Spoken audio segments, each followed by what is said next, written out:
Hello everyone, welcome back to my channel. Bright and clear skin पाने के लिए आप अप्लाई कर सकते हैं इस फेस मास्क का।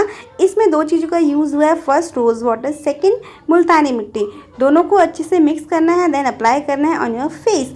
सो अच्छी स्किन पाने के लिए आपको बहुत सारे पैसे इन्वेस्ट करने की या चीज़ें लगाने की ज़रूरत नहीं होती। कुछ सिंपल चीज़ों के साथ भी आप हेल्दी स्किन पा सकते हैं।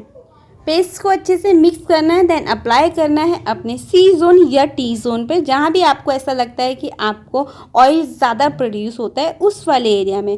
अगर आपकी ड्राई स्किन है तो आप इसमें डाल सकते हैं हनी, शहद, या इसमें आप डाल सकते हैं योगर्ट, जो दही होता है उसको अप्लाई कर सकते हैं। मेरी कॉम्बिनेशन स्किन है एंड जो हनी है वो बहुत अच्छे से कॉम्प्लीमेंट करता है, बहुत अच्छे रिजल्ट देता है मेरी स्किन पे, इसलिए मैंने यहाँ हनी का यूज़ किया है, मैंने दही का यूज़ नहीं किया। अगर आपकी सुपर ड्राई स्किन है तो आप दही भी अप्लाई कर सकते हैं। इसको नेक पे भी अप्लाई कर सकते हैं अगर आप चाहें तो।